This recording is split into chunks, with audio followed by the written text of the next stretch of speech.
You climb to the top of a ladder. Stand there for a second. And then all of a sudden, you fall. To the next rung, to the next, and the next. And soon, you're standing on the ground. Every rung that snapped caused you to fall. And every rung represents a person in this case.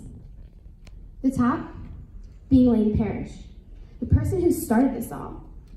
The person who put this flawed system into play, knowing that it was unsafe and imperfect.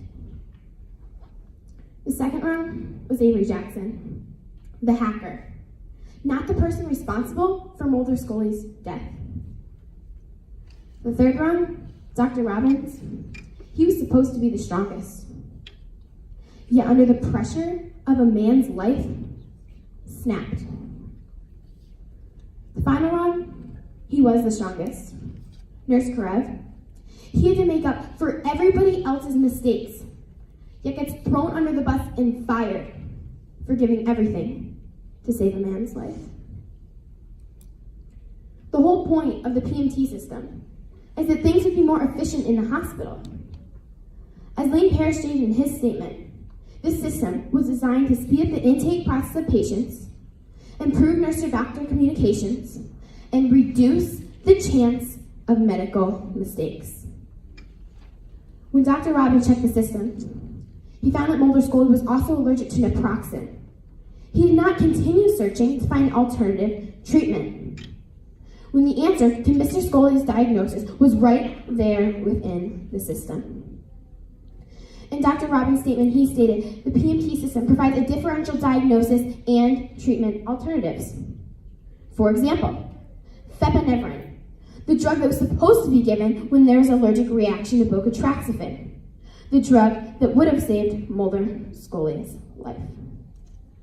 In Dr. Robbins' own words, you literally just had to follow the buttons on the bottom of the screen. So why didn't he follow the buttons on the bottom of the screen and save Mulder Scully's life?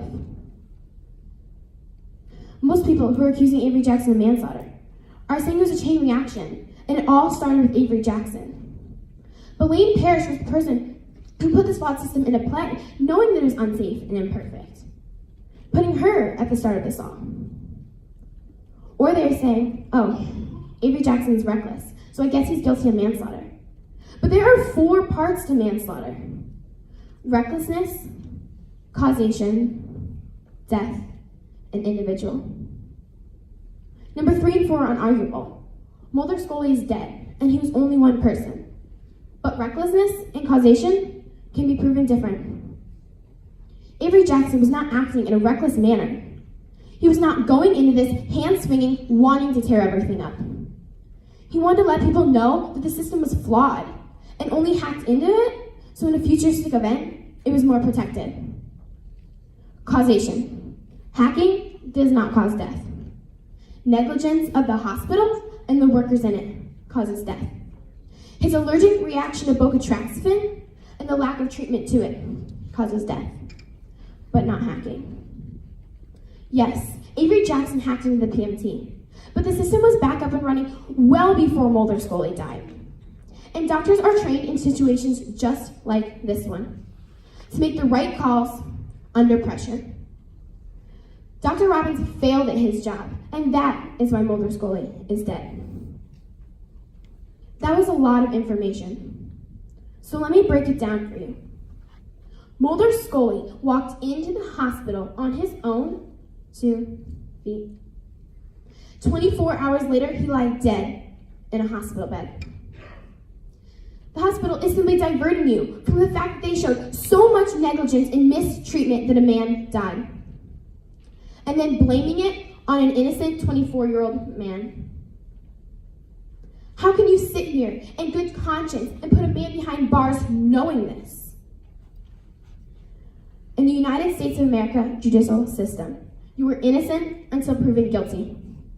And in order for Avery Jackson to be guilty, he must be proven on all 4 counts: recklessness, causation, death, and individual. And you can only prove 2 of them. So the question you have to ask yourself is, did Avery Jackson die, Did Mulder Scully die because of Avery Jackson's hacking? And the answer is no. He died from negligence of the hospital and the workers in it, his allergic reaction to bocatroxyfen, and the lack of treatment to it, and his misdiagnosis from his doctor. Therefore, proving Avery Jackson innocent of manslaughter.